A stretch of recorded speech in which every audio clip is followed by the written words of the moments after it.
Баршаңызға сәлем. Бүгін әр үйден табылатын, құрамы тек 3 ғана заттан тұратын, бар болғаны 10 минутта пісіп шығатын дәмді қытырлақ күнжітті печенье дайындаймыз.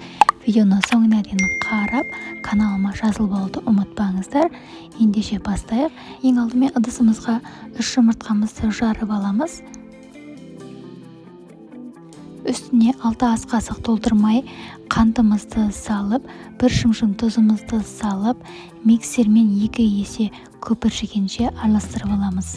Шамамен 5-10 минуттай. Мінекей бізде осындай масса болып шығады. Енді оның үстіне 6 ас қасық ұнымызды електен өткізіп алып салатын боламыз. Енді жайлап венчикпен осылай араластырып аламыз.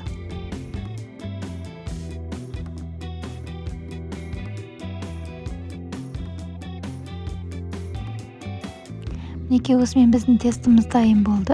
Енді кондитерский мешокқа қамырымызды салып аламыз.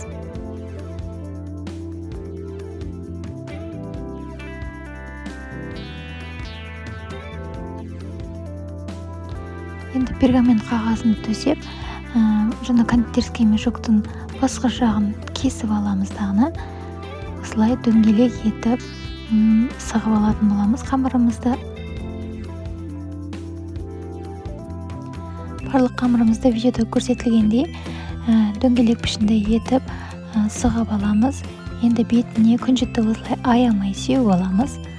Дайын болған печеньемізді алдын ала қыздырылған пеште 180 градуста 8-10 минут пісіріп аламыз. Мінекей осымен біздің ауызда еретін, қытырлақ, керемет дәмді болып шығатын күнжітті печеньеміз дайын.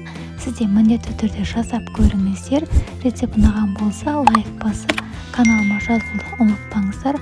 Ас болсын. Келесі видеода кездескенше аман болыңыздар.